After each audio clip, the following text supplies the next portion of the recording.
round the mark. We're back to roll tacking conditions now. Earlier it was dive to the other side and get that foot under the strap and get the boat moving as quick as possible. Now it's roll tacking again.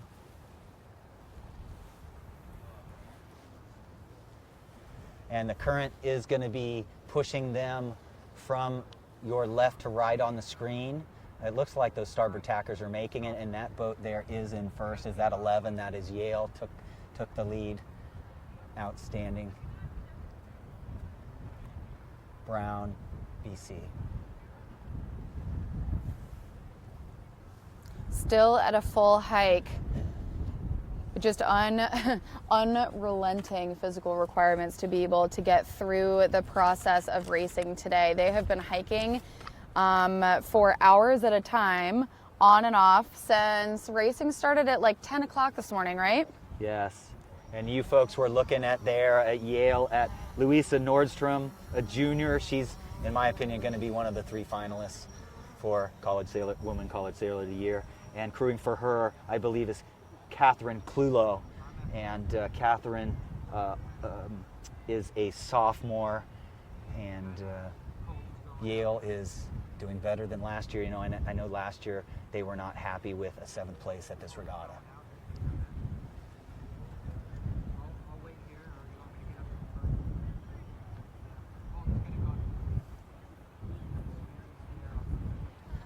I don't think 9's going to make this. How are they going to gracefully tack beneath the stern of boat 4? Here we go. And then also in front of the next boat, they've got plenty of room. Very slow maneuvering at that point. Yep. So again, that current's starting to make that ley line a little squeaky. You know, people squeezing around it, and a lot of practice. You know, a lot of the teams sail in big current places. So they're you know, they've learned everything about apparent wind shifts with current and how it affects starts and how it affects ley lines. And we're always getting better at that. It's one of the harder things to predict because we don't see it very well. I was talking to Dawn earlier. Dawn Riley was a guest speaker for us a couple hours ago this afternoon, and she brought up some really great points about her experience sailing in here in this particular area. There are 2 channels that actually come into the Newport Harbor. One goes around the north end of Goat Island, and the other comes down around the south end, down to where we are at Fort Adams Sail Newport. And there's a huge flat spot in between. So the way that the current works just in this little area, it's not as simple as just flat bottom and it's all moving in one easy way. Yeah. Yep, so it looks like we're going to have Yale blow across the finish line. Another bullet. They just keep averaging out and keep charging up the rankings here.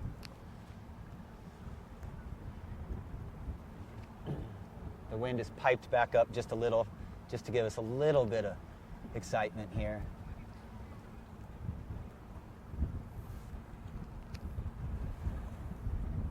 Okay, and there it is. That is race number 16A is just completed with Yale crossing the finish line in first place. That is going to be an excellent result to add to their scoreline. We are getting down to the wire here. There is very little opportunity left to be able to, change your fate at the end of this championship in just a few short hours and a few shorter races. We're going to crown a new championship here at the 2019 College Sailing Sperry Women's National Championship. Yeah, and we're going to give out the Gerald C. Miller Trophy, quite possibly to Brown. We'll see what happens there. Don't go jinxing all of them now. No, I want George Washington, right? I got my Aitana in there. And a shout out to Aitana's mom, one of our tireless volunteers in the past, junior action committee member, and never talked to me once about what her could do better on the race course. It was just an outstanding family. And George, her dad, is here. So Esther Mendigur, and Aitana's mom. Aitana's still winning the B division, barely. She's hanging on by the skin of her chinny chin chin. Plus, I like John Pierce a lot, the pioneer of the George Washington team. So John, if you're out there, I do have a lot of respect for you and all the times you've brought me into the mold over there to coach. John is here now, actually, on shore. Great. Yes, and he has always been in the few events that I've done commentary for, John has been the most active person on our feed in all of them. Absolutely. I know. We don't want him to join us because we don't get a word in edgewise, though. He's just got so much to say. And you know me, I kiss the Blarney Stone, as Dan Egan says. I can talk aplenty. Okay, so here we go. We finally, thank goodness, we finally got the drones up in the air. Waterlust, if you're out there, I will say we did end up with one, unfortunately, in the drink or close to it. It certainly doesn't have any wings on it any longer, and it is no longer operational. But we finally got some drones up in the air for you guys to get this really great aerial footage. And honestly, if there was a part of the day, probably earliest this morning or second to that, this is the best part to be able to have them up there for. Trying to get the winners as they cross the finish line and follow them in, I think is going to be so fun to watch. Yep, so we'll do a rotation. We'll get the B division out there. I bet you we'll see some crew changes. If you've got crew changes that you know of and you're on a team, give us a Facebook post of who you think's changing so we can recognize as many people as we can. Everyone deserves credit out here. If we can name kids, it gives everybody a chance to smile back home when their yacht club or their parent or their friend can say, oh, that's my friend. And everybody should be pretty proud of the sailors. That was just a great example for everybody around the country, the young sailors coming up, about what it's to sail in 20 to 24 knots. Awesome. So we actually, just to brag a little bit more about how great this race committee and regatta management is doing here, the results are already entered in for race 16. So, John, how about you take us through the standings? Yep, so Brown extended more. They've got a 24-point lead. That's going to be hard to make up if we're not getting all the races in. Harvard is hanging in there. A pretty good set for our Emma Canetti there, a 3:11 in that. Yale added a few more points on GW. Riley Legault hanging in there, being very consistent today. Just 7 7s and 8s right across the board there. BC, I expected BC to be one of the more dominant breeze teams, but Brown's really been the cream of the crop. The Big D at Dartmouth, totally hanging in there. And, you know, that team has a very bright future, very young team. Charleston, they're in 7th. Penn, you know, Penn's really my Cinderella story, our Cinderella story. You know, that team really wasn't really ranked most seasons, and so they're beating teams that were ranked all season long, and quite well. And I don't see many people coming back to get in front of them.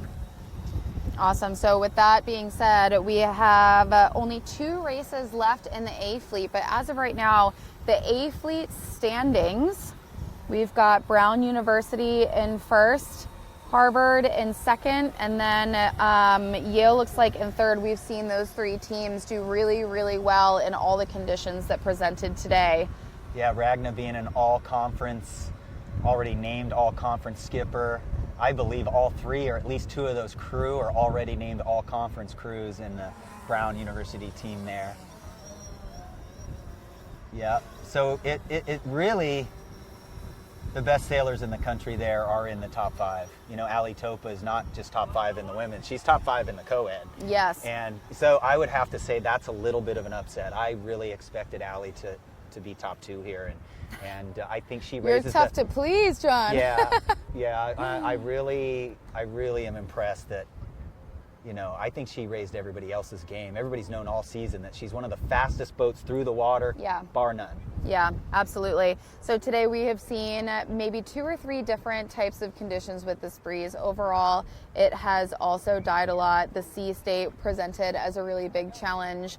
The way that they decided to run the racing presented as a really big challenge. All in all, the way that these sailors have come out of the gate ready to just tackle whatever was sort of brought or pushed their way, and then the way they handled it all day today. I mean, you guys have been sitting here watching it with us. Some of it's really awe-inspiring.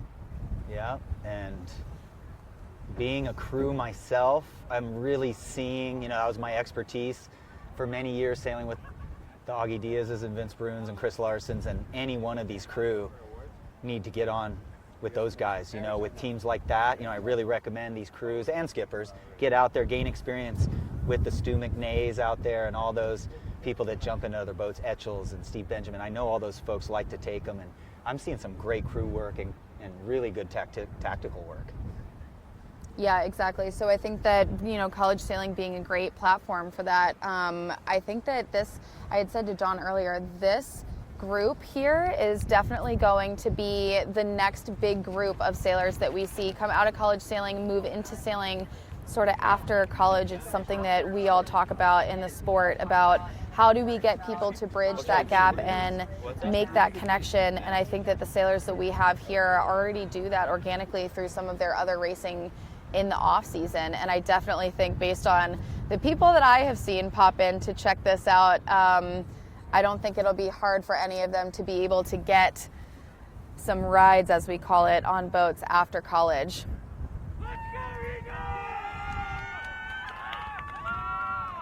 I'm not sure if you guys can hear this on shore, but the B fleet is headed out for their race 15 and 16 of the 2019 College Sailing Sperry Women's National Championship.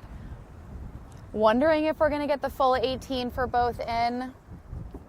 That has yet to be seen, but everybody is super hyped.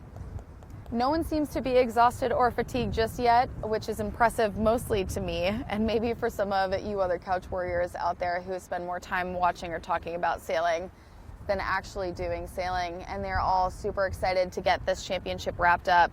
There's still room in the scores for some changes in the overall leaderboard, and with another couple of races to go, it'll be interesting to see who's able to actually make that happen and convert some of those point spreads. Our time limit for racing today is 5 o'clock, so we do still have an hour and a half to be able to accomplish all of that. We have these two races to even the playing field. There's another opportunity for us to do one race in A, one race in B, and we'll see what they end up deciding to do to address Johnny Norfleet. Maybe they will end up deciding to do two fleets just after this B fleet completes their two rotations. I would imagine that before they can make any changes, they would have to allow the B fleet to sail their two races in the same equipment under the same conditions as the A fleet just completed theirs.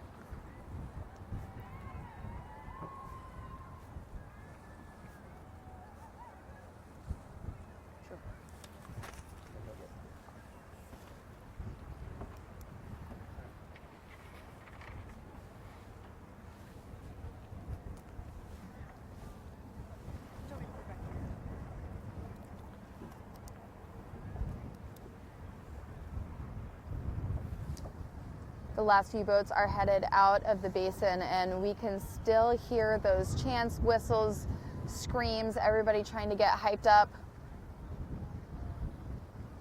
We've lost the sun, and it's starting to get a little bit cooler. And we've seen people in dry suits all day, and I don't see that changing anytime soon as it starts to get cooler near the end of the evening.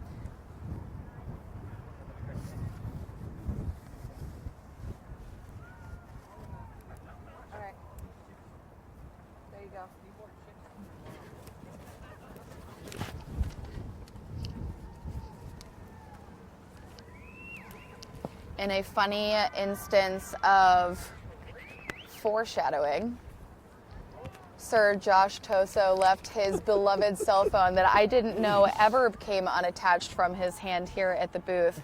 And he is actually going to be back online for the next race or two. Sir Josh Toso. I didn't know I was knighted, Laura. You are knighted. You are knighted. As of now, I've knighted you. I'll take it. Me, Sir Paul McCartney, Sir Elton John, we're all the same thing, right? Just about. Well, it's great to be here with you again, Laura. I mean, we've done a lot of commentary together in the past year little. or so. So I can never get enough of Laura Beigel, It's great. God. I'm sure by the end of the week you might be singing a different tune with 8 days in a row of me talking about boats going in circles for hours a day. So we'll see, I guess. It is yet to be seen. We do have some other special guests lined up this week that I think will make this broadcast pretty fun, offer different perspectives. And obviously, some of the best special guests that we can have are the people viewing from home. If you're watching on Facebook, and I have it up here on my laptop.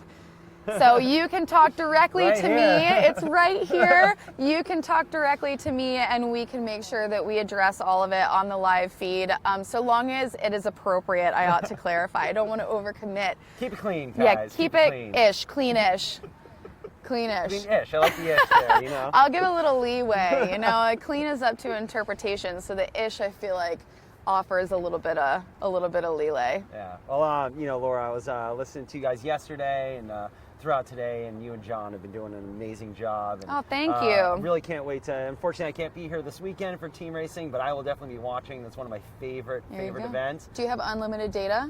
I do. Well, then problem solved. Shared U.S. sailing data. Come on. You can go hands-free with a set of headphones and listen to team racing right. all you want to in literally any setting. Well, I do my life work and doing errands around, plugging into my Apple CarPlay, and instead of listening to Sports Talk Radio, I'll listen to this all weekend. You listen to me on surround sound? You got it. Oh, so special. But no, it's going to be really cool to watch that and listen to that all weekend, Saturday, Sunday, and then into Memorial Day on Monday. And then, of course, co-ed starting up on Tuesday and Wednesday. And then I'll be back down here on Thursday and Friday, maybe hop back on with you guys a little bit. All right. Yeah, maybe. We are here down we are in Newport, Rhode Island. One of our hosts is Sail Newport, in addition to obviously Brown University as our host team, with a little bit of help this weekend with from the University of Rhode Island and NISA, which is this conference. We're here for the entire week leading up for this whole championship series. There are 3 championship events in the Spring National Series. The first, obviously, is why we're here now. It's the 2019 College Sailing Sperry Women's National Championship, with another 2 coming up. This is definitely a marathon. We are going to be seeing a lot of these women sailors carry on into the next 2 events, and a lot of these teams who have qualified for all 3. So the story doesn't start and end yesterday and today. The story goes on for another few. So the way it evolves, I think it's going to be pretty interesting to see what happens in the next couple of events. Absolutely. And through the forecast, look at the forecast for this weekend. It's looking a little lighter than it was this morning, blowing dogs off the chain this morning, but maybe tipping porta potties over. Yeah, true story. Check out some of the Instagram feeds and you can see some of the pictures of that. But this is supposed to be a little bit lighter this weekend. Maybe 5 to 10 knots, a lot more manageable, but especially for team racing, it's going to be really cool. A lot of the girls that are sailing here are going to be sailing in team racing as well, and get a really big workout working those boats through the course of the team racing course. You know, honestly, they're going to get off the water today with like some swollen biceps. It's so impressive, the athleticism that was on display this afternoon. Those are sailing conditions that, you know, I'm sure a lot of us have sailed in, but not with maybe as much success as what we saw today. I would have been total survival conditions, even as a heavier crew in college. That was my game. You know, as soon as it got above 15, 20. That was you. Throw the 200-pounder in there, and then we'll get that boat flat. But even in those conditions that we saw this morning, that was straight survival. At least the first couple races, saw a lot of mains luffing back and forth until they decided to put the FJ mains onto the 420s. The FJs kind of can swamp a little bit easier, but they have the smaller main, which is more easier controllable for the 420s. As soon as you saw that happen, you saw the girls have a much more manageable time on the boats. A lot less just luffing upwind and just sailing by the jib, more sheeting in and really trying to sail it direct, as close haul as they can. And then also the wind kind of started dying down a little bit too. So it was a lot more manageable conditions, and now it's perfect conditions. I would say that it's perfect conditions for me also. Maybe if the sun was still out, perhaps it'll show in just a minute. You know, today, the great decision by the race committee to put the FJ sails onto the 420s. I think that it maintained the quality of racing. Absolutely. At some point, the conditions, you know, when you get into the upper echelon of the wind ranges and a really nasty sea state, it makes sailing kind of miserable. But today, all we saw was smiles. That was it. And so now we're still seeing smiles. The energy is still high. I think maybe they're running on more adrenaline than natural energy at this point, and that's because we're coming down to the end. Yeah. Last 3 or 4 races. You think they're going to be able to get them all in? I don't know. So here's the question. I think we have to do 2 races in the same equipment that A just completed their 2 races in. So 15 and 16 are going to have to be completed in the Z420 with the FJ mainsail. So the question becomes, for the last 2 races of the day for both A and B fleet, are they going to send 2 fleets out on the water and put the sails back to their respective boats? Or, because they've sailed in this type of format all day, are they required to do that for the remaining races? And if that's the case, I think we'll only have time for 1A and 1B after that. But we'll be hard-pressed to get that accomplished. Yeah, that's a good question, if they can or can't go back to the original plan with the FJ sails on the FJs and the 420 sails and get both fleets out there. Obviously, they didn't want to have both fleets out there with the conditions that we had going on this morning. Yeah. As you mentioned, great call to put the FJ sails on the 420s, but it's very, very important that they finish off these 2 races in that same equipment as you mentioned. But definitely, it's going to be interesting to see if they try to push it and potentially have only 1 race for 1 fleet and then have controversy that you have to actually take that race away because there's not enough, or if they just say, you know what, we have a good amount of scores here, a good amount of races, we're calling it now, we know who our winner is. Yeah, I think that, I think that this might, I'm going to err on the side of caution and assume that this might be the last 2 races. That is absolutely not official word, just so you guys know. But our time limit expires at 5 o'clock tonight. So there's only a small window left. We are seeing a comment here from an ICSA text. These 2 races are the last B races. A is done. I wonder if we can confirm that. So if that came from the app, then that bird is a word. I think that is definitive enough. So these are going to be the remaining 2 races in the 2019 College Sailing Sperry Women's National Championship, and that means that it's all up to these B fleet teams to be able to make it happen. And that is confirmed through the app. These 2 races are the last B races. A is all done for the day. Josh, I can't believe it. It has been 2 very long days, more long for the sailors than for the rest of us who have had the pleasure of standing by and watching. But it's all come down to this, and there are just 2 races left, just 1 hour left of racing. It's going to be exciting towards the end, too. At least when I was in here in the booth earlier with John, Brown was up there, Harvard was up there. Can't remember who else was up towards the top there. Yale is in third. Yale in third, that's right. So it is does seem like a pretty good gap between Harvard and Brown with only 2 races left. I'm not sure that Harvard's going to be able to catch up to Brown there, but it is going to be a fight for second place between Harvard and Yale. Absolutely. So even GW. Oh, perhaps not. That's 13 points. It took me a while to catch up with the math. Hey, anything happens. It's 2 races. I mean, that's only, what, if my math's correct, 6.5 points per race? Per race, yeah. So perhaps it could happen. But we're going to probably see Brown be very conservative here in the last 2 races. Make sure that they're just kind of top half and make sure they're not losing too much and just hold on to that win there. But yeah, I think we're going to see some aggressive sailing between Yale and Harvard. Wouldn't be surprised if they start going after each other. We've got our eyes on College of Charleston at the moment. And we just heard some warning signals and start signals out on the water. So we know that race number 15B will be underway shortly. Everybody's setting up on that right-hand side near the boat end. We do have the P flag up, the preparatory flag up. So, and that is preparatory flag down. That's 1 minute to the start.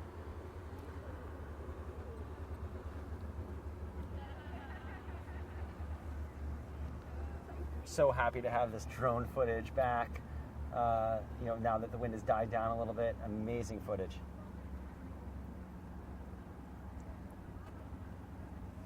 Here we go for a lineup. It also looks like we have a little bit of pressure that I think we'll definitely hit the boats as they get off the line and underway for race number 15B, the second to last race of this year's Sperry Women's National Championship.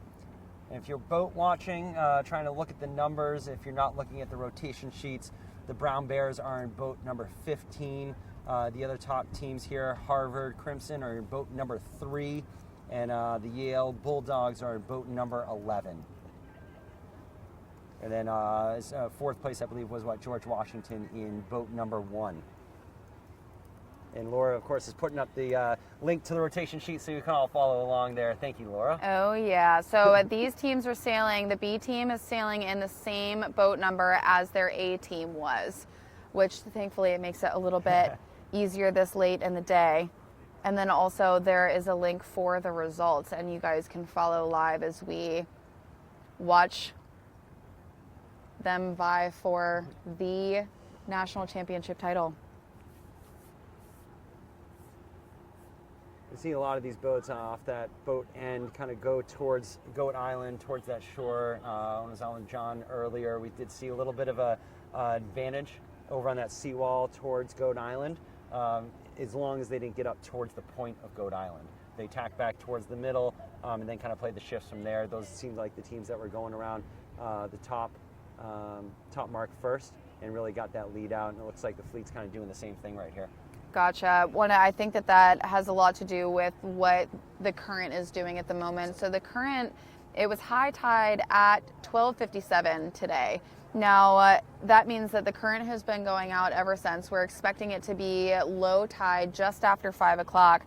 So from your screen, that means that the water is moving from the left-hand side of your screen and then out to the right-hand side of your screen. And they're also sailing towards the north point of Goat Island, where that other channel is. But between the channel and the northern end of Goat Island, which would be up near the left side of your screen, and then the channel to get into Newport Harbor, which is down off of the right-hand side of your screen, there's a huge flat spot that I'm sure offers a lot of current relief. Yeah.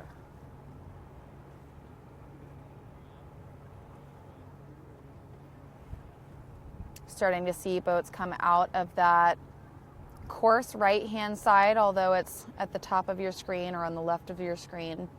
Yeah, that boat number 5 there at the bottom of the screen coming out of the left-hand side of the course.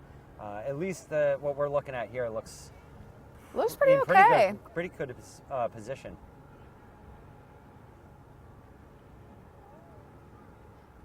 Much different pace than it was earlier today, huh? Although kind of as you mentioned, you see boat 5 kind of bucking over some of those waves there, whereas the boats coming out of the Goat Island seawall that just tacked over at the top left corner of your screen seem a lot flatter, as you mentioned, some of that flat water there. And now I kind of take that back. Those boats coming out of that right-hand side from Goat Island look really, really good.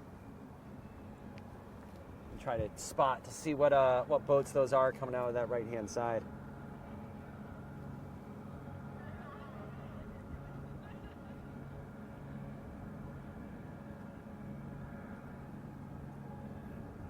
Crossing over top of the fleet and headed out towards the weather mark. They are about halfway through this first leg. They'll be doing a course 4. Again, that's 2 times around 4 total legs. Looks like boat before number the finish. 15 and boat number 3, it looks like. Boat number 3, the Harvard Crimson. It's a second place right now, doing a great job in this race. I think that was boat number 15. Brown Bears. Brown Bears. So the top 2 teams doing what they need to do in this second to last race of the championship. Just saw a cracked jib. I wonder if they have overstood a little bit. It's a definite possibility, especially with the breeze coming out of the north now as it's kind of shifted around. They do get a little bit of a geographic shift around Goat Island there, so I'd be surprised if they're getting a lift on that starboard tack ley line coming out of Goat Island. Yeah, that would make a lot of sense. Look, they're still hiking, still cruising along through the water. Still, at this point, they're still pretty powered up, But we're at a point where the wind is a little bit dialed back enough that we're going to see more trimming and more boat work and more boat handling as well. That is the Harvard Crimson going around. Mark number 1 in first place. Doing a great job working their sails together in unison, getting over that wake that's right there. The Brown University Bears rounding second, and I think we're going to have a bit of a tough one here. Number 8 and 11 just behind. 11 barely making that mark. 8 being the Boston College Eagles, 11 being the Yale Bulldogs, and boat number 7 being the Stanford Cardinal right behind them. Number 2, we have St. Mary's Seahawks. Dartmouth Big Green just after that. Boat number 18 is Hobart and William Smith Colleges. Lots of jibing right around that offset mark. Definitely tells us that either wind shift that's true, or even if it's a little bit of a curl of the wind around that Goat Island, creating that lift that we were talking about, and then forcing these sailors to make that decision to jibe around the mark. You see only 2 boats still on, or 3 boats still on starboard tack.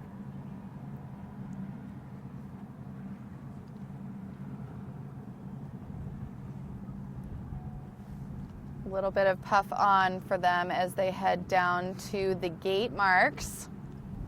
And there we are at the top of the screen, those white tents you just saw. Best seats in the house, let me tell you what. That's right. What a view here, too, from the drone footage. And we have a lot of people watching in for this last 2 races. Of course, Todd Riccardi of RS Sailing, NACRA, Rooster. Hi, Todd. Thanks for tuning in. Martine Anderson, whose team just won the Wilson Trophy for the USA over in the UK, and a great team racer from Roger Williams University. I'm sure he's going to be paying attention to what's going on this weekend, although Roger Williams didn't end up making it. I'm sure they're sad about that. But he is a great match racer, or team racer, a great sailor, college sailor himself as well, too. And intern at U.S. Sailing, or was an intern. So thank you, Martine, for all your help back at our office. For all that you do. Here we go into these gate marks with Harvard and Brown trailing just behind. They're coming down the course with a little bit of pressure. At this point, the breeze has also gone from just full-on standard, like across the board, stable pressure. And now we're starting to see different pockets of pressure, so it's become more puffy. And they're going to have to, the sailors are going to have to adjust to high pressure and low pressure. And their strategy for taking on the course is also going to change to be looking for that different breeze and connecting the dots all the way up and around the course and back down. So based on that first upwind leg there, Laura, if it was your choice coming downwind, which gate would you take? Putting you on the spot. Because we have a large number of boats coming into the gate. I'm sure they're going to have to split here and make a decision. Yeah, that's the toughest part. I think that, well, there's 2 options. Obviously, the beginning of the race, the right-hand side of the course was favored. So you could, in theory, it was also favored all the way downwind, which is why they sailed on port jibe. So you could round that left-hand gate, head to the right-hand side of the course early. Or you could round the left-hand gate and head to the right-hand gate looking downwind and head to the left-hand side of the course early, get some clear air, have a little bit of space, and then end up tacking and headed back out to the right-hand side of the course to cover, just to be like hipped up and on top of the rest of the fleet.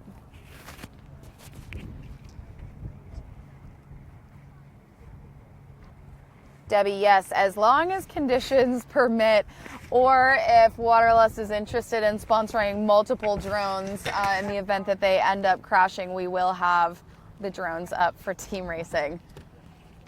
But most importantly, today we were able to get them up here at the end of the day, and we are watching the remaining 2 races in all of the 2019 College Sailing Sperry Women's National Championship unfold here. This is, again, race number 15B. The fleet has just rounded the gate marks. They are halfway through this race. They've got to head back upwind down to the finish.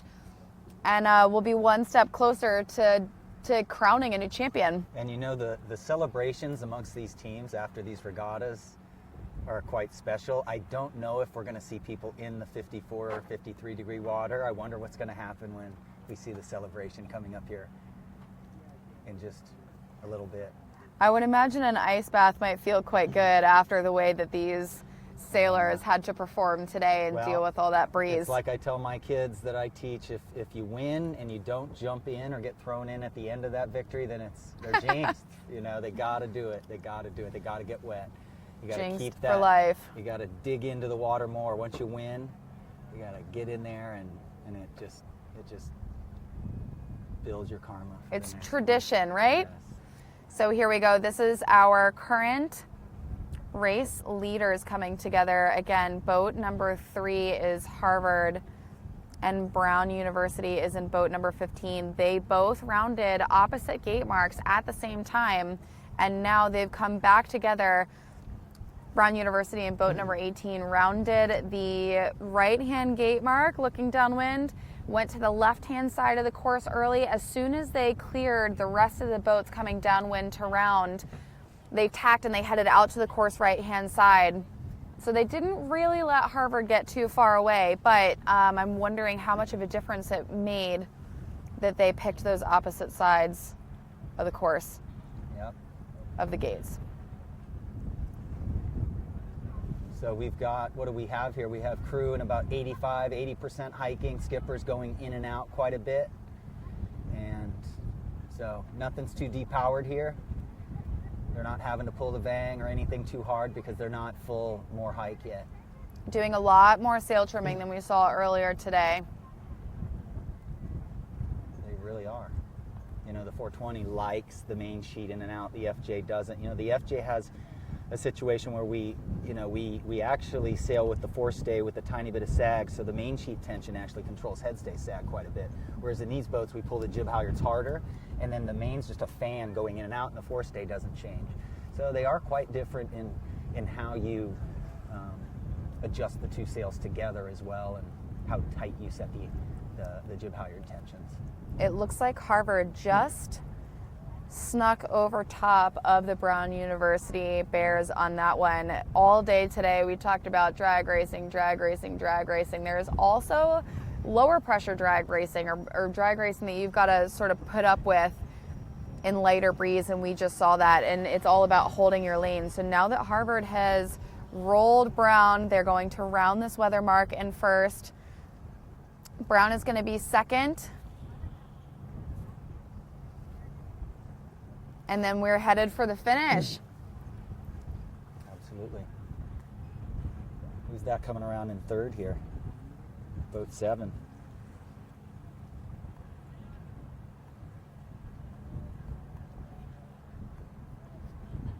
Boat number 7 is the Stanford Cardinals, and 14 is the Dartmouth Big Green. Jibing right after the offset. They have enough room and opportunity to. There's such a big gap in the fleet that they don't necessarily have to deal with too much bad air jibing right after that offset. And again, that right-hand side of the course is favored enough that if the sooner you can get to it, obviously it pays off. Yeah, great shot of Yale. Penn there in 4. St. Mary's in 2. The Bowdoin Bears coming around there. They're just really developing just an incredible program as we go along here. They've qualified for all 3 events. They did just slip in for this event. You know, Bowdoin should be proud of themselves. They got 10th. They were the last qualifier in ICSA. Oh, really? Yeah, quite good. Their coach, Frank Piso, being the coach of the year in ICSA. So pretty good deal. I think we have Ellie Moss, skipper, in here for Bowdoin in the B division. We are over halfway down to the finish of race number 15B. It looks like maybe Brown took a little bit of space out of the lead that Harvard had over them. So we'll see if they're able to take enough of a chunk out of them and take over this finish.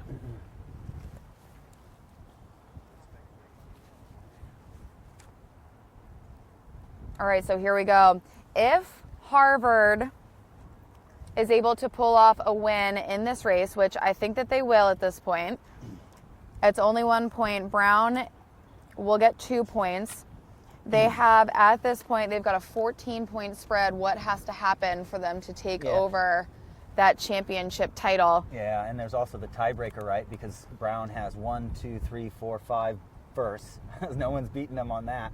So they have to beat them. They have to beat them by 15 votes. 16 to win the regatta. 16 to win. So they would have to get a 17th if Harvard were to win the race. So here we go. We've got an official winner of race number 15B here at the 2019 College Sailing Sperry Women's National Championship. It is Harvard with Brown University right behind. And I want to keep a special eye on the Yale Bulldogs, George Washington, and Boston College. Those 3 teams are still close enough in the standings, and especially Yale and George Washington are in close enough proximity to Harvard that they might be able to change some of those point spreads too. You're right. Absolutely. Super close. So I'm counting different points there. It's, won't we have Brown with so we've got I need you to keep an eye on Yale. Yep. And they're in boat number 11. We've got George Washington also in boat number 1. And then where did Boston College finish after that? I think that's where the only place in the standings where we can see some lead changes on this last race of the championship. Absolutely. Yeah, they are cross to us. I believe 11 was in there, probably in 6th or so. There's George Washington there. I think George Washington dropped just a little bit. You know, I think they were probably 9th or 10th coming into there, so that was not good for them. I know George Washington definitely got beat by Yale. Okay, so moving into the final race, we'll get these standings after race number 15B up as soon as they are updated. But as of right now, that's 175 for Brown. It's 175 for Brown. And 198 for Harvard. Right. So and that's a 23-point spread. Yeah, I don't think that we're going to see... We do have a new national champion. We do, so I don't think we're going to see that change much. But what we don't know is second place. Yeah. So if Harvard has 198, depending on where Yale and George Washington ended up in this last race, and the work that they need to do in the next race, I think that if they play their cards right, they might be able to rearrange some of these rankings here. Yeah, it's going to take a little work, but yeah, I think Yale was in the 5, 4, 5, 6 range. So there's going to be a 10-point spread in there now, right there. So, but impressive day by Yale for sure. And then and Brown. BC is a little too far back. So it looks like GW is probably going to, hang there. And Yale and Harvard, we're going to see what are their numbers for this next race. So we've got the full results in after. We've got the full results in after race 15B, and we have new numbers for you. So Brown University leading by 23 points. I think that we can confirm that they are going to be our regatta leaders. They are also our national championship hosts, so impressive effort there. We've got Harvard in second right now with 198 points. Yale Bulldogs in third with 210 points, so that's a 12-point split. George Washington just after in fourth place with 226 points, and then Boston College with 231. I don't know if one race is going to be enough to change some of those after that last race was finished. Yep, exactly right. And these teams are going to recognize that this is the last race, and I think we're going to see people putting the hammer down at the start here, and everybody wants to get off the line. These starts have been the biggest change between the semis and the finals was the starting line. It's going to be an exciting last start. We're going to have to get some good footage there. wow, man, the B division has really mixed up too. You know, Aitana Mendeguren was winning earlier, and now it's changed. There's just been a lot of change going on in both divisions. Yeah, the conditions have definitely made it tricky for a lot of these teams to have consistent scores, for everyone to have consistent scores. We've seen some master it a little bit better than others, but the way that the breeze has changed just over the course of one day has definitely put them fully to the test. So I guess, you know, the team that they did it the best, those Brown University Bears, are hosts. You and know, they are actually here in the basin. I wonder if they're going to sail that last race. In Corinthian spirit, oftentimes if you have got a regatta, you know, in the bag, sometimes you don't sail the last race as to not interfere with whatever else is going on. But it looks to me like they might just be picking up snacks. And I don't blame them. What I think they're doing is they're probably putting their team captain in to crew. Or their seniors, perhaps. Or their seniors for the last race. And let's see, do I have the team captains listed up here? I do not. I'm not sure who they are. But incredible. They're going to go back out. They're going to get to sail the last race and celebrate and come back in. And then I can't wait to see what happens. But going on what you were talking about before, you cue me up on so many good things as a coach. And if you are folks out there, if you look at their results. Here we go. Brown University Bears. That is going to be the team that sails the last race of the 2015 College Sailing Sperry Women's National Championship. Yes, I wish I knew the faces better so I could say their names. I don't know who is sailing out right now, so everybody's got to be quite proud. But if you're looking at the results out there, the true test for a coach, if a regatta is good or not, is seeing how many inconsistent the results are. You're going to see great teams with 8 or 9 out of the top 10 finishes, and that's the true test of a regatta, that the quality of sailors. If you go to a regatta and you see one boat getting first, second, thirds all the time, the next one's getting all seconds and thirds, and then the people in the back getting 6, 7s, and 8s all the time, it's not as much fun, and it shows that the depth isn't there. This is depth. True depth is what we're seeing. Absolutely. We are in a little bit of a break. I think the race committee might be rearranging some marks. As we saw, the right-hand side of the course was favored for all 4 legs, so I wonder how much adjusting they're going to be doing. But shortly, we will see the final race of this championship. It has been 4 days of racing with different conditions every single day, with a whole bunch of breeze this morning, with really, really pocketed and shifty breeze yesterday, and all of it has come down to this moment, and it is just about over. I'm sure it's bittersweet for a lot of people. Well, you know, that's something that I don't really mention when I'm talking to all the kids, but we know that moment's coming for some of them. It is such a shock to your system the day after your last college nationals. You truly think to yourself and you talk to your friends, well, are we going to meet up tomorrow for not sailing practice, but something else? Yeah, usually brunch. Yeah, and where are we going to be at 2 o'clock tomorrow? I've done this for 4 years, every day at 2 o'clock, 4 o'clock, I'm meeting you, and now that's coming to an end. I'm starting to get all choked up. So many years later. Yeah, I work with so many of these kids, and I know what they're feeling right now for sure, absolutely.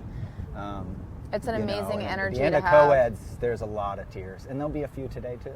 Oh yes, I remember last year watching a couple of the skippers saying goodbye to their crews. For a lot of these teams also, they've all moved home already. Yep. You know, there is no going back to school for X amount of time, unless, you know, you're living and going to school in a place that you just don't leave in general, which isn't uncommon for some of the places where these schools are located. Absolutely. Well, they look excited. The race committee looks like they're gearing up here, and we're going to see a really tight start. The line looks square to the wind, so it looks like we got a square.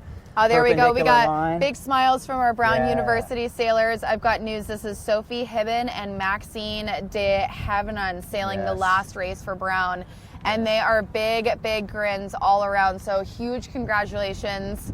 They are both seniors, and so it's their last race. Yeah, last race for women's nationals. We'll probably see them in co-eds or team racing, but But yeah, the drone is not far away from them, folks. They can hear it buzzing back there. That's why they got the smile. That drone's only 15, 20 feet away. It's closer than it looks. Smiling ear to ear for sure, and a well-earned one at that. A great view of them playing the main sheet. A little extra twist in the main on these boats. It looks like the boats have, the way they sail them is they sail with the jib really almost as tight as they can, because that jib lead is so far out to the side, and the boom goes in and out just to feather the main just a little bit. A little more than the FJ. The FJ, we keep the main boned on quite hard. Yeah, there's a few other boats getting out on the bay here. The fleet is out testing the line, checking out the new breeze. Yeah, any that's new a big breeze blowing variables. down the middle. If you folks see out there, we're looking for, you can see some current lines where there's some streaks there and dark water. This is back up a little bit. I'm surprised it's so flat water. There must be, an alignment of the current and the wind to a certain degree. There has to be. And there we go. There's the fleet running the line, checking their line sights. We just heard some warning signals from the course, so we will be in sequence shortly. Absolutely. This is exciting here. Man, did they wait for Brown to come back out? Maybe Yeah, they just of waited. course. Yeah.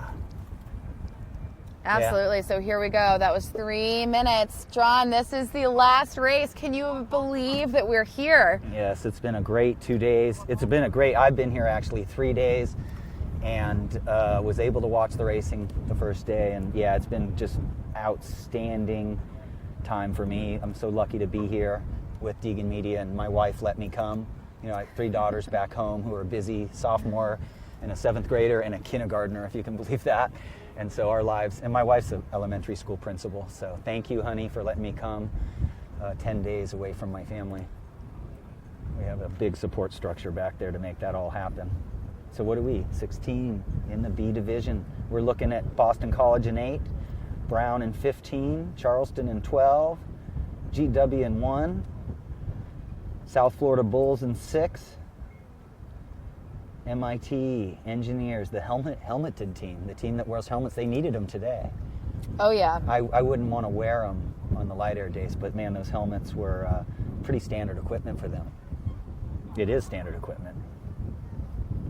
I think that it would have provided a little bit more confidence and security having a helmet out on the water earlier this afternoon. Yeah, I'm excited. I got to meet the coaches from MIT, and I assured them that a young man who is from Coronado, Crew Fritch is his name, the San Diego Junior Yachtsman of the Year, is on his way to MIT in just a couple months, and he's going to be a lot of experience. He's going to learn the difference between high school and college sailing. So, oh, yeah. Crew, if you're out there, you make me proud all the time, and I'm really stoked you're going to MIT. And ironically, in the Gold PCCs, he was in 2nd place just a couple weeks ago, and he got the boom on the head so hard that he had to drop out of a race because it wouldn't stop bleeding. So I told So him violent. that a perfect school to go to. Yeah. Yeah. Here we he go. ended up tied for 2nd. We are ended up nearing the start. Everybody is stacked up on the boat end of the line, headed to the right side of the course. It's something, that's not unexpected, especially after watching last race. Breeze is up. Absolutely. Compared to last again, race. actually, they are. Again, you noticed that earlier, Laura, how they've really been stacking up towards the right a lot. And that's interesting because that usually causes more general recall situations when one end seems so favored. But they seem to be getting the starts off still. I don't think that this fleet has any reservations about just absolutely sending it at the start. Yeah. Yeah, you're going Here to we watch go. the It is acceleration. Look at that boat end. Who do we have down there? 11 is shutting the door on the rest of the teams trying to sneak into that boat end. We've got about Yale. 3, 4, 5 teams that'll be a little delayed in getting off the line. Well, that was a mistake by them. As a coach, I would be scolding them if it was early in the regatta, because in an ebbing tide, they are getting pushed slightly in a direction that might be making the barging spot not the best spot to be in. So I would have started up the line again, but this is just beautiful shot there. A little bit of Hobart and straight William. line sailing off the line. That's pretty typical. You know, Yeah. you want to get your momentum up, your speed up. At some point, you know, the boats are going to start to fall away around you and give you a little bit of room to decide to tack if you would like to. So we see like half the fleet has gone out to that right-hand side so far. Right, so maybe they're thinking, that's why it was also another reason why people were starting up the line, is the game plan for many are to go right. So that is great. There's Georgetown again doing well, boat 16. George Washington, come on Aitana, boat 1. BC and 8. Yeah, so it when in doubt, sail on starboard after the start and let your crew tell you how you're doing. The crew's just saying net gain, net loss, or even. If they say even, that means the same height and same speed. But really they're trying to find the times to when they can say net gain, because when the crew says net gain, the skipper gets the information they need about what's working without having to look. Sigh of a relief also. And it does give, you know, obviously it does give them the ability to just breathe and hold the tiller straight, you know, and just, you know, just kind of just keep it going. When they say net loss or lower and slower, that's when the skipper might tense up and start wiggling around things to force the issue.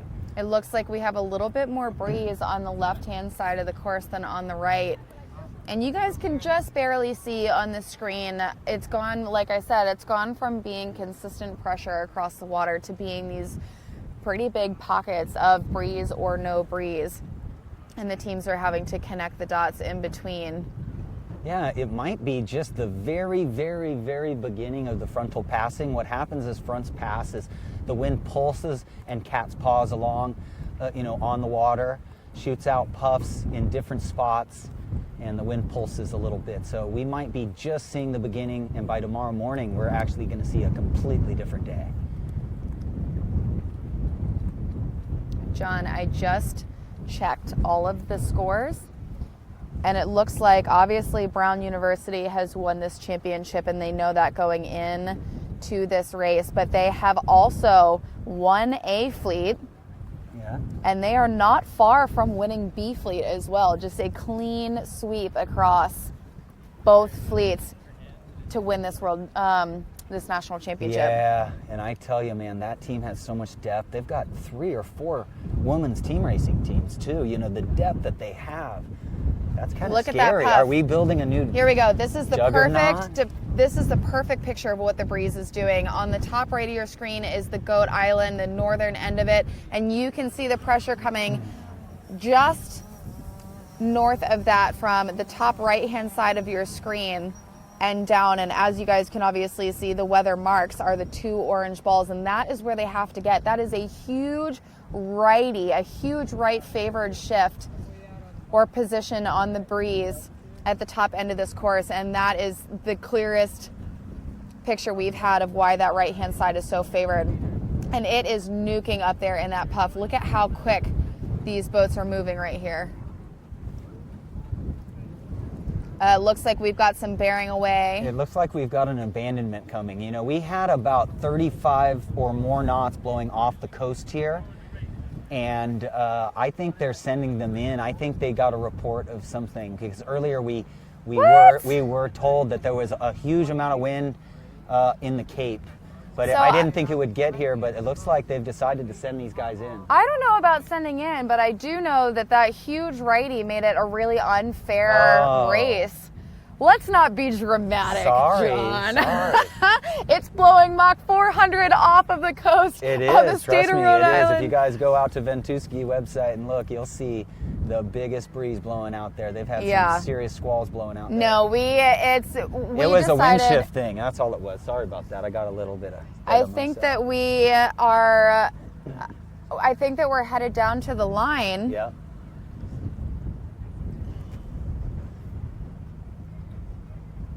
So, John, keep talking me through what's going on out there really quick. They must have abandoned because the wind went too far right. You know, when you get that big of a wind shift, I think that they just had to abandon. They'll come back down and restart them. That's what they look. They all look like they're heading to the start line. And so the biggest tell is going to be whether or not those weather marks are being moved in the process. and I see one in the water and I do not see the other, so that leads me to believe that they will do just that. Yep. So they must be in the process of resetting.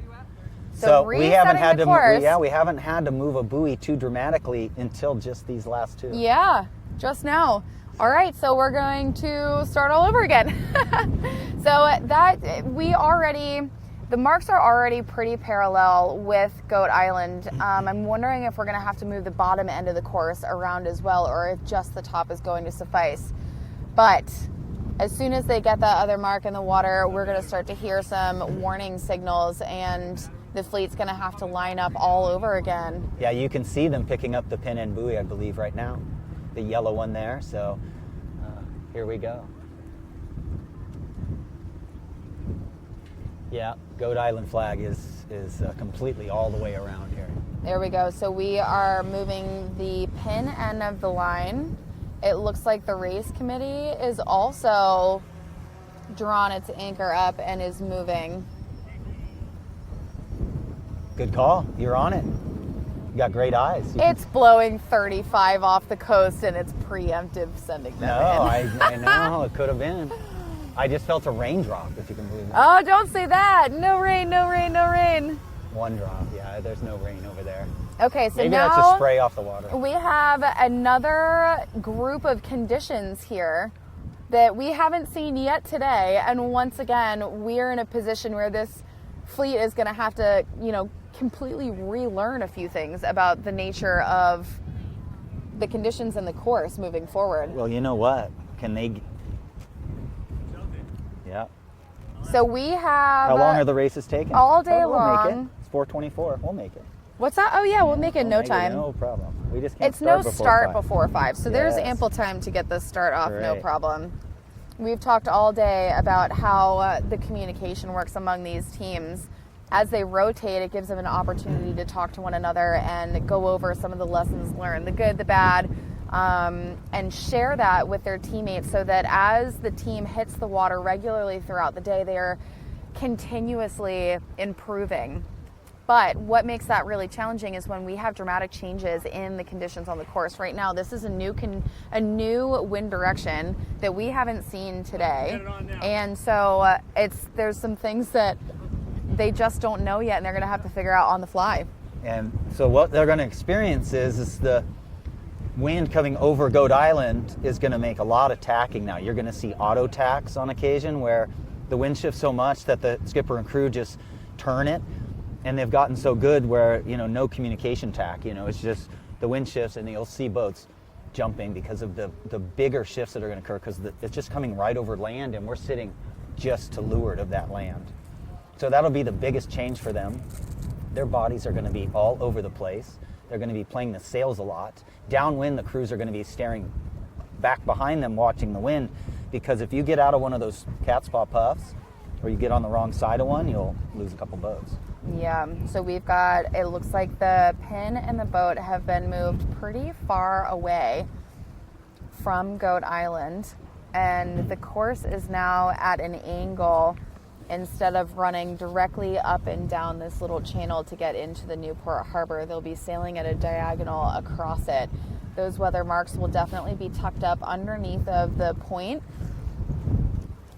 where the military base is, and then also where the Newport Pell Bridge sort of meets the land. So it is going to be really, really shifty. And then as the boats make their way downwind, it should ease up a little bit as far as the shifts are concerned, and also maybe be a little bit less puffy now that the breeze doesn't have to clear the land and then sort itself out on the water. Yeah, it's also picked up a little bit. I think it's going to be very streaky, very puffy, just because of that big hotel. Gurneys. Yeah, such a cool place. With the goats. Yeah. Good Go way to visit control your Gurneys. lawn. Good way to control your lawn. Is to buy goats. To have goats, yeah, they can just eat. That's how we're fighting fires out in California now. They bring goats around and they eat Really? up a bunch of stuff, a bunch of the dry vegetation on properties. Private properties do it all the time. There's companies. Yeah, you should get one. Get a goat company. I should get a goat. Yeah, you just load them up in a truck, drive them, and they leave them there for a day or two, and they'll eat out and make your home safer so it doesn't burn down. Interesting. Yeah, they eat everything. Let me tell you something. I have pretty bad karma when it comes to hanging out with not domestic animals. And my one experience with a goat in my childhood was with my aunts. It Charlie horsed me so hard in the knee. I have never hit the dirt that hard in my life. Yeah. I think that I maybe am going to stay away from the goats. Here we are looking at the gem, and then when that camera pans around and looks upwind, folks, you're going to see a solid 20. Flat water, solid 20. It's nuking all over again. We thought we had seen the last of it, and do we have a blanket? I'm cold. The wind changed right into my face. But Yeah. It's warm today. I mean, yesterday was really cold, and then the big breeze comes today and it was so nice and warm. It was cool. Well, we're in sequence, folks. there we go. So sequence. And to pump it up all over again, this is the last race Yes. of the 2019 College Sailing Sperry Women's National Championship Race 16B. The Brown University has a 23-point lead on the fleet. That is not something that can be taken away just in this one race. And they have their 2 seniors headed out to sail together. And you know what, John? The skies just opened up. It's pretty sunny. The breeze just picked up. I think that Newport's given him something to go out on. Absolutely. What a race. What a race to make your last race. Absolutely. And you know, stay tuned with us so you get to see the trophy presentation tonight for the Gerald C. Miller Trophy. Gerald C. Miller was really instrumental in women's nationals creation in the 60s. And second place team will get the Kleckner, and the third place overall team will get the Campbell. All these people very instrumental in sailing, in college sailing. And then the A and B division winners will also get awards tonight. And then we'll see who is the women's Quantum Women's Yes. Sailor of the Year. It's going to be outstanding. So make sure you follow us there at the trophies after this regatta. We should be getting down to about 2 minutes to start at this point. Again, just to give them a quick shout out, our new national champions and seniors, Sophie Hibben and Maxine de Havenon, sailing together for this last race. And we will see it start here shortly.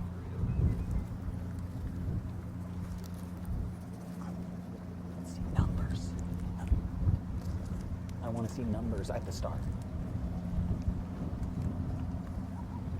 Okay. Seeing a little bit of setup going on. They've run the line, checked out some new line sites. I'm curious if they're going to hug the right-hand side of the course as they make their way upwind. Yeah, and so now as a crew, if I was coaching these teams, I would warn them the starting line is going to be different. There's very little chance that the angle of the starting line is going to be 90 degrees to the wind. And it's probably going to be one way or the other. So there's going to be one end favored is my feel, unless John Malacone just nails it again. He's been setting the line square all day. But there's a potential, so you got to watch the pin. The problem with the pin is the ebbing tide is going to push you into the pin. So you've got to get that lay line for that pin is going to move up about 2.5 boat lengths, 3 boat lengths in the last. So in the last 3 or 30 seconds, you've got to plan that 3 boat lengths into your start. But if the pin's favored, somebody could get off there and win the race. And that's what I would be telling. Even if my team was in 17th or 18th overall right now, I would still be striving to win, and I would still be trying to teach them what we would do. I would turn it around on them. I'm going to say, you're going to be winning this regatta someday. You need to act like you're winning it right now. I want to see you go out there and show me that you could put this thing away. Yeah, I think that all the teams are going to approach this final race with that same attitude. They've come here, they've sailed for 4 days now. They've had conditions from all around the compass. Yeah. All kinds of breeze, all kinds of sea state. And then now we've got 36 teams whittled down to just 18 teams after a 2-day semifinals qualifier. And these 18 teams have been at it for 2 whole days. And now it's this last race. I don't think that we're going to see a single team out on the water just sort of sail the last race. I think that it's going to be just as aggressive as it has been all week. Yeah, it's going to be full hike, that's for sure. So I think that we are out of sequence now. Another wind shift probably. So let's see. I see pin in the water. I don't see committee boats set just yet. Again, gate marks are in the boat. Weather marks are set just off the point of Goat Island here. But the breeze, since they abandoned the race, the breeze has shifted even farther right, actually. So now it's coming out of the northeast. Yeah, this showed on our weather research this morning. This showed this dramatic jump to the right is happening about on schedule, and so over the next few hours it'll march to the right, it'll die off, and as that low pressure moves out of here tomorrow, we'll be a little calmer. I can't quite see that start boat. Do you have your eyes on it out on the water? We've got a judge boat in frame. There's our pin. So in the meantime, while we wait for that line to get set, these are the overall results. Just one more time, Brown University in first place, 175 points with a 23-point lead over second place, Harvard. Third place is Yale, and both three teams have put on such a good show for us today. They have put everything that they have trained for this entire year and for even longer out on the water, and it was so impressive to watch them race in the conditions today. George Washington Colonials have definitely been a team to look out for. They've been, commanding a lot of this event so far, and then into today, still a force to be reckoned with. Boston College Eagles, last year's national champions, in 5th place. And then we've got in 6th place, Dartmouth Big Green, Pennsylvania Quakers in 7th. Wow. The College of Charleston Cougars in 8th. Boston University in 9th. There has been a lot of movement between those, few teams I just mentioned on this leaderboard all day today. St. Mary's rounding out the top 10 with 295 points, a 25-point lead over Stanford. MIT in 12th, Georgetown in 13th, South Florida in 14th, Cornell in 15th, Hobart and William Smith Statesmen in 16th, Rhode Island Rams, a supporting university to our host Brown University in 17th, and Bowdoin. And that is our national championship finals. 18 teams, best teams in the country, earned their way to be here after a fascinating season. 4 whole days of sailing. Yeah, it's been such a fun season to follow along and read the updates at Sail One Design and at collegesailing.org going through, and just seeing the up and down nature of the season. Teams that did really well in the fall that maybe struggled a little bit more in their conference championships has just been really fun to watch. College sailing is a long game, that much is for sure. Yeah, it does look like the wind is, the flags are just swinging around out there, and the race committee still does not in sequence. It does appear that the line is set though, so I think we can expect something in the near future. The teams are all running the line, getting set up, trying to piece together a strategy for this new set of conditions that they have. The breeze has picked back up. It is white capping once again in Newport Harbor. That's twice in the same day. Yeah, the wind's kind of blowing towards us, so we just heard some horns. The teams are reaching back and forth up and down the line. They have several ways to check the perpendicular nature of the wind to the starting line. One of them is reaching up and down the line. And if they're close reaching one way and beam reaching or broad reaching the other way, then they can figure out which end is more upwind, because that's really the bottom line. The end that you start at a lot of the time is the end that's more upwind. That's not always the case, but by reaching up and down the line, they can figure out which end's more upwind, just like they can just by doing a head-to-wind check. On real race boats, we use compasses. We reach down the line, get a number on the compass, go head-to-wind, read the number. After college sailing. Yeah, that's one thing that I'd like to see in college sailing. Maybe they consider. It's not a huge advantage, but these are students, and America in the world, when these guys get out of college and they're going into the Olympics, they have to have that knowledge. This is the digital age. This is the education age. The compass is a really important thing to start learning. Know how much a once they're committed to sailing every 15 or 16 years old, 17.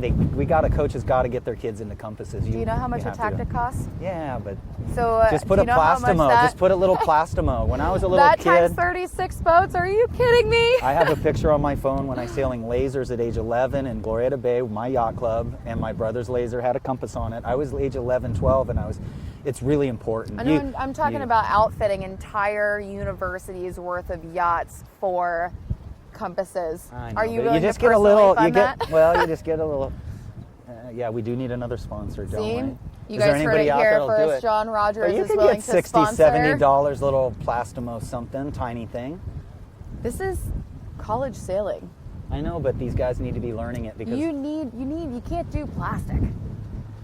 well, This is like you are correct. You are correct. They'll read a screen much we better need, than we need, a round it's gotta floating be ball. like the compass for college. So these are some of the best sailors in the country right here. We can't give them a plastic hand compass. It looks like we're coming up to a start, everybody.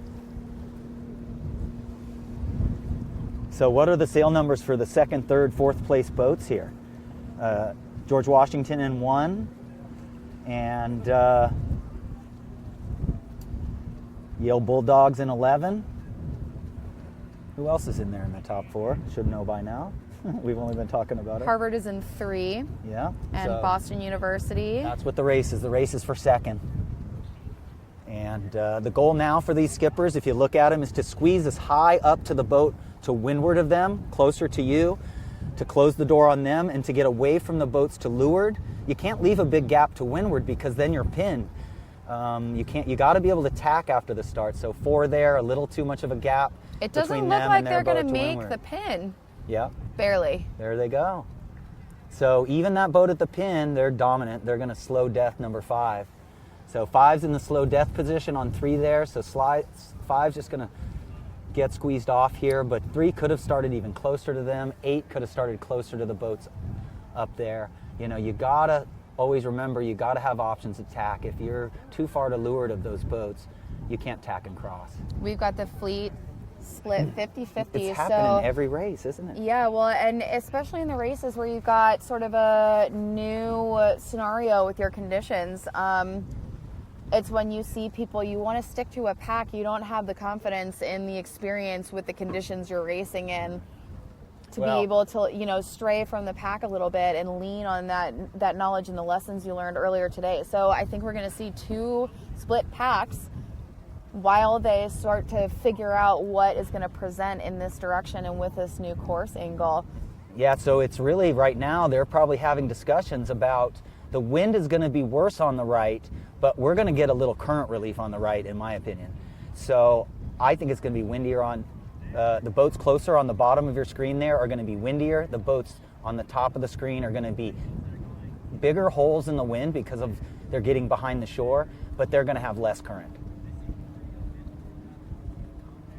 We are on leg number 1 in this course 4. Again, that is 4 legs total, 2 laps around of race number 16B, the final race of the 2019 College Sailing Sperry Women's National Championship. In this last hour, the breeze has clocked so far to the right. We've adjusted the course. This is a new course angle. The wind has picked back up. It's white capping once again. In this picture right here, you guys can see the breeze coming over top of Goat Island. Super puffy and streaky. Yeah, and I think the current is coming from behind them and not pushing them towards the bottom of our screen. And look at that breeze wrapping around the northern end of Goat Island. That is Gurney's Newport. Look how windy it is out there. So there. I think wind is going to win out. I think the left is going to be better because it's just flat out steadier out there. You can just see how steady that wind is. It was what you were saying earlier was going to happen, is the wind would not be as gusty, and it is true on that side of the course, but not on the Goat Island side. Right. A part of that is just Look at those boats mass rocking on this side. They are getting light spots, and those crew are all over the place. It's also just super shifty. By nature, the way that breeze works is it moves more like a fluid then it moves like a gas. And what I mean by that is if you can picture whitewater rapids and the way the water moves in and around the rocks in the riverbed, that's the same way that the breeze moves in and around all of these buildings and all the land and the trees and the open space. And so I think that it's going to be exceptionally shifty as they get to the top end, because that breeze is going to have so much turmoil to it coming off of, especially Gurney's. Yeah, you got Yale there in 11, and they're definitely behind the boats on the left. So I do think the wind on the left was the winner there. MIT out there, is that 5 out there? We've got 5 here in the middle. Brown University in No. boat number 16 at the bottom end of your screen. What's that far The left number? seniors. That's boat number 3, Harvard, that is on the top Okay. of your screen, leading the fleet. And there are your weather marks just off the northern point of Goat Island. And you can see very clearly the way that the breeze wraps around that point. And then there is a huge, what seems like a hole just on the bottom end of where Goat Island ends. Yeah, well, and that's just a shadow. I can tell you what they're saying now. Every crew and skipper know port tack's closer to the mark. And those 2 boats in your screen are just getting to the middle of the course. And so port tack is the tack you probably want to be on. That'll even out as we go here. There's George Washington in 1, looking like they were in 2nd place there. 15's going to struggle here. It's just you can't get, you see those holes on this side, that glassy water over there, and a it's current so line shifty. right there too. See how everybody's bailing back out to that dark water on the left? That's what I would be doing. I would be continually trying to step up into that. Just ride that edge. And it's George Washington there on our right side of our screen, just going in there. And we don't know what the current's really doing. Wouldn't it be great if we had some sort of technology that could tell us exactly the different currents right now, and we could totally Well, it's coming America's in. Cup level it here. It's headed out. We do know that. Yes, it's ebbing, and it's. I just think that George Washington made a gain. Oh no, I'm sorry. Boat 3. No, they were that far ahead. That's Harvard. Yeah, Harvard was that far ahead before, so they haven't made more of a gain. They were already that far ahead. At this And then point, just watch the mast go. Let's zoom in, I hope, to be able to watch some sailing here. Hiking out, sitting in. The crew's got to keep their head just outside of the skipper's head, so the skipper can not, if you have somebody's head right in your way all the time, it's not like these ladies have to stare at the telltales, though. They're sailing by feel a lot, and they're looking around a lot. It's at this level, telltale steering is really for, the high school ages and stuff, where the skipper's just got to focus on keeping the boat. But these 2 are communicating and both watching the wind on the water right now with an occasional glance at the telltales. at Here this we point, go. they are getting up underneath of the shore enough that is going to be extremely puffy and also difficult to read on the water. And we have Harvard around the first weather mark. This is leg 1 down and 3 left to go in this final race here in Newport, Rhode Island. We have another horizon job in the making. We haven't had as many today as we did yesterday. Yesterday we had a ton of deals where when a boat gets so far ahead, we call it a horizon job. And Boat number 8 it's a fun place to be. is around next in second. That's Boston College. Boat number 1 is George Washington. Yay. A part of our top 5 group. Boat number 16 here, Georgetown Hoyas. Number Yale. 11 sneaking right in there, that's Yale. And number 5 just after, those MIT engineers. Boat number 12 just after that, those are the Charleston Cougars. Boat number 4, we've got the Pennsylvania Quakers. And they are all headed downwind for the gate marks. And here we get a chance to watch the sailors. What are they doing? They're actually not looking behind very much. That surprises me. The reason that is because they're actually ooching. The crew are watching the waves just on each side of the bow. And so I can't quite see if the crews are looking back upwind, but they're definitely looking forward because catching waves is important, and they're the ones who help them catch the wave. I don't know if it's surfable conditions Yeah. just yet, but I do know that the breeze You're has been surfing. so up and down that at some points during the downwind it'll be surfable or marginally surfable. Yeah. And then at other points when the breeze sort of dies out and you end up in a lull, it might not be. So these crews are on their toes, ready for anything. Absolutely. if I was their coach, I would have the crew looking pretty much permanently back, because we need to change course to make sure we get on the correct side of these little cat's paw puffs that blow through. We have to see which boats are going fast. So we don't just look at the dark water, we look at the hulls and we see which boats on the course are going fast. That helps us, position us. All of a sudden, like for instance, right now, I'd be saying the boats on the top of the screen over there, they got more pressure than us. Right, it and does. Look at George Washington having to go into reach mode there in boat 1 just to get back into that puff. So clear some air that's also. Sarah Noyes there, so guiding Itana around the course. We've got surfable conditions out here on the left side of the course, but it looks considerably lighter out on the right side of the course. So if you're in just enough breeze that makes it just a little bit more surfable, that is like double the advantage on your way downwind. And they're getting swept from the right to left, so that moves the ley line in. They need to jibe earlier than if there was no tide here. So both 1 and 8 should be looking for an early jibe just to stay up current. We're making our way into the bottom quarter of this downwind leg. Here goes a roll jibe in light air, so they'll come out reaching. Yeah, I'm wrong. They come out winging it. Good. Definitely jibing before that wave set move through was a good move.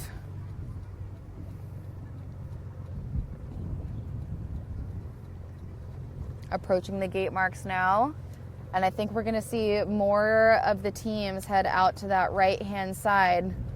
We've got... I think Yale's made a gain in 11 maybe there. One team around, yeah, yep. Harvard, and so Harvard just... these marks on your screen, the right mark is on the left. That will send you to the left-hand side of the course looking upwind. I think that's exactly where a lot of these teams are going to try to go. Yep. And Harvard so with a great lead. Second around, who do we have? Boat number 8 is second around. Maintaining, they rounded the weather marks in second also, so maintaining that position for 2 legs now. Yeah, and this is going to clog up a little as we go bucking the current now. The boats that are coming down current are going to gain. They're going to close the gap right here, and now we're going slogging back upwind a little slower because we're bucking the current now. And then all these teams knew, I could see them looking around a little bit, all these teams knew which buoy they wanted to go to quite a long time ago with just a few last second changes with overlaps. But again, half the fleet at one, half the fleet at the other.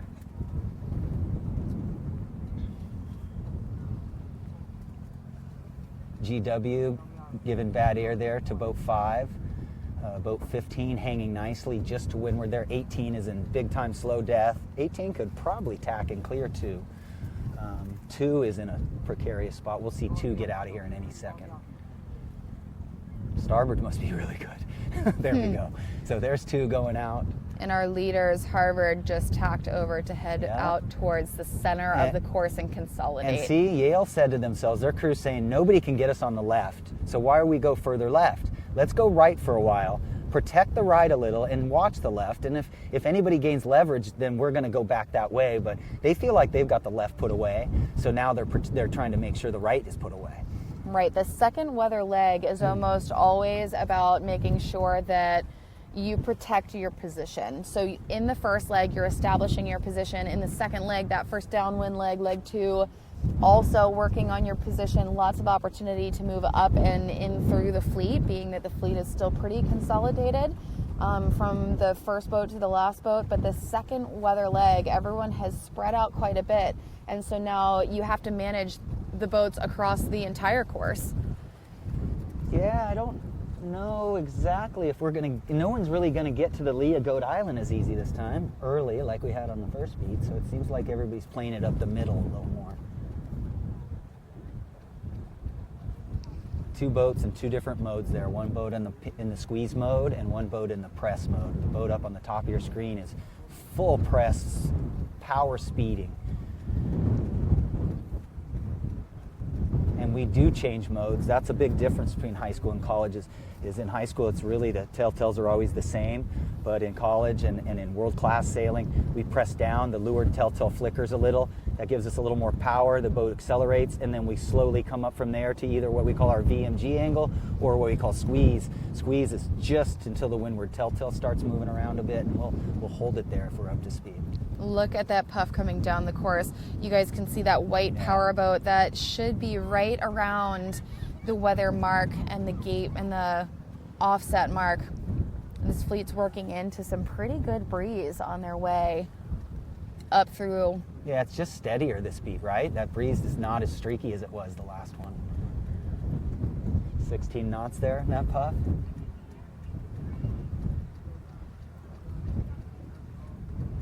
I do have to say, I feel like it's a little bit fall weather right now. I'm shivering a little, and it's from the north.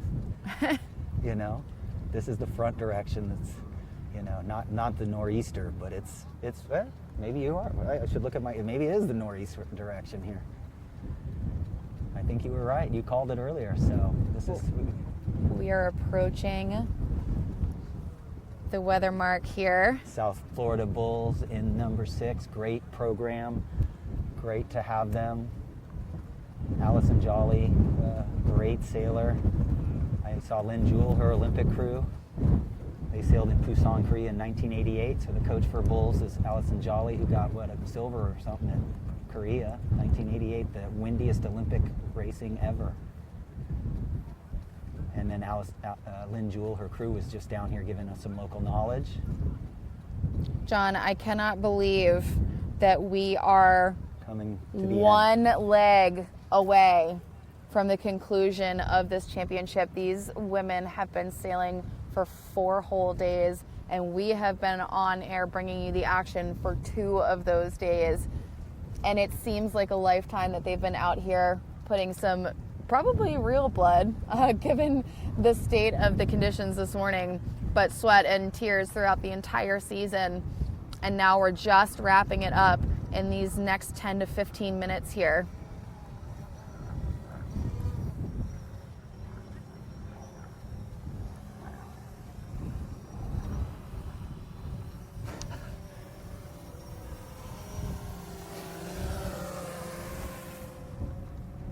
Here we come. That must be Harvard.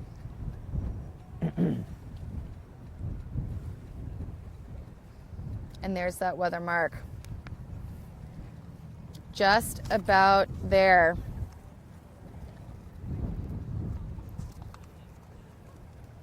Two more tacks coming up here. Oh no, they're going to shoot the mark. Are we going to stay live until they hit the dock, or are we going to end it and do a live interview after? Well, congratulations to Harvard. It has just been an outstanding season for them. You know, Harvard has Henry Marshall, a freshman, was first in the single-handed nationals in the fall. Emma Canetti was Rookie of the Year this year in the conference. Incredible performance considering they were 6th at the NISA qualifier for this event, and they're about to get a solid 2nd overall. So they are with the jibe. All right, so that's Harvard headed down in first place down to the finish for this final race, race number 16B of the 2019 College Sailing Sperry Women's National Championship. And they have got a commanding lead over the fleet. The rest of the fleet is just now rounding that weather mark and into the offset. Absolutely. We're about to get a really good glimpse of exactly how much damage they've done on that last weather leg. And they're going to be excited, as though we'll be getting the Nancy Kleckner trophy this evening for 2nd overall in this event. And they should be all very proud of themselves.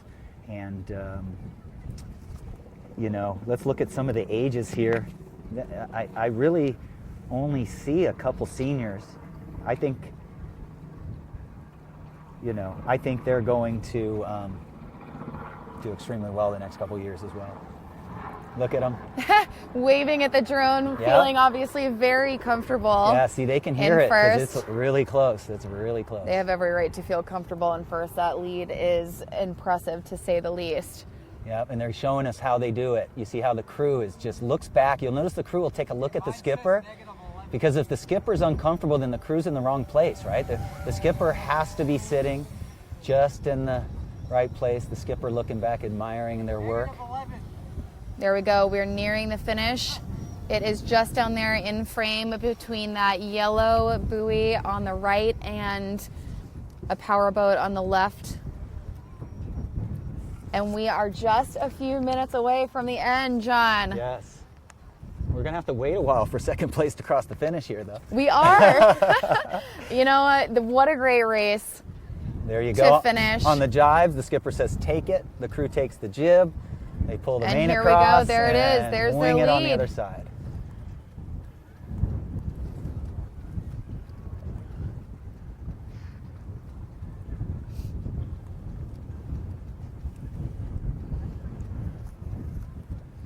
I'm on the lead boat, so get like second or third.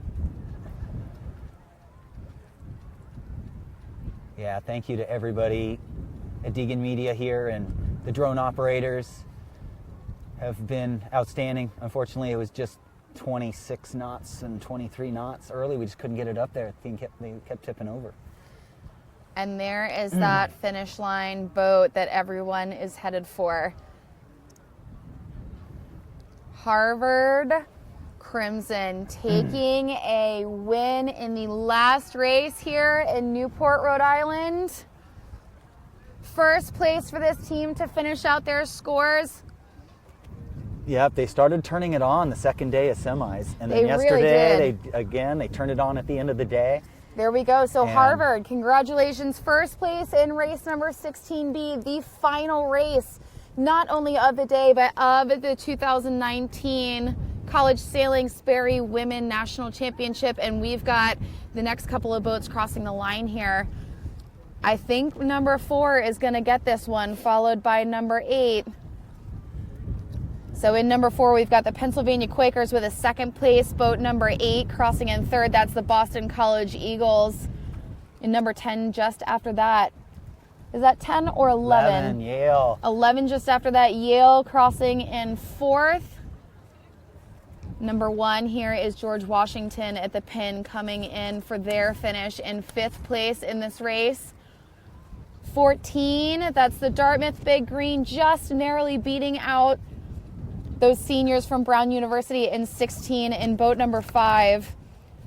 And 15, we have Our new national champion sailing to the MIT dock. Engineers. And in 15, 15 is Brown. Boat number 16 was Georgetown Hoyas, our new national champions right here in frame.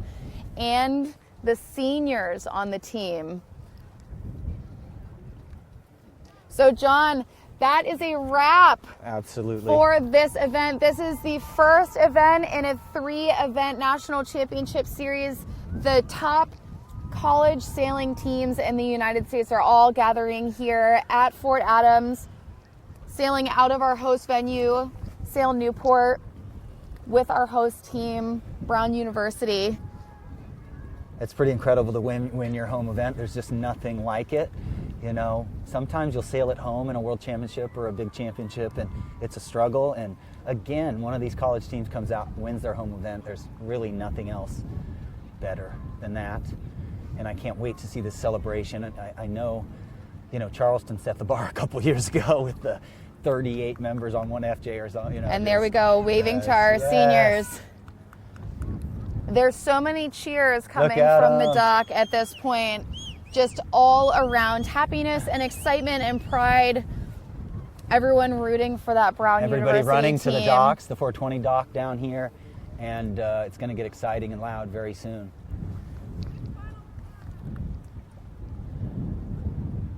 And those seniors, they are officially done. You can see it the way that they're sitting in that boat. Not only are they seniors and this was their last hurrah, but they went out as national champions, and that is so hard to beat. That feeling is just, that's the end of their college career, is Yep. at at their home venue as national champions. And you know those kids on the coach boat right there? They're on the sailing team, and they're out doing race committee, and they're going to cheer and probably cry and hug just as much as those two in that boat. You know, that's the bond these all are going to have. It's going to be super exciting to watch all the team work that it takes. Because it takes, even though sailors don't get to sail this week for your team, it takes all of them for you to win. And here we go. I think that they're going to come greet their team and sail alongside the wall here as they make their way down. This is going to be great. This is going to be great. I would absolutely do a victory lap along shore here just to say hi to everybody that came out to watch. We had so many spectators show up in the last couple of days. Oh, it looks like they're hitting the basin. I can hear screams back there. Yes, they're allowed to be the one boat to enter the basin. All Everybody right. else is going to go to the 420 dock. There we go. So basin it is. There are our national champions headed back to greet the rest of their team. Sailing just now, we had Sophie Hibben and Maxine de Havilland sailing in this last race, and here we go. It's a good thing they had a good docking because they're on camera. And there we go, piling everybody in the boat. That is such a big tradition with college sailing. Get everyone in there. I think we're going to see them either capsize here in the basin or maybe try to limp their way down, the entire team here in this boat. Yeah, there they go. They sunk it. Awesome. Oh, Brown University, what an end to your season for your women's team.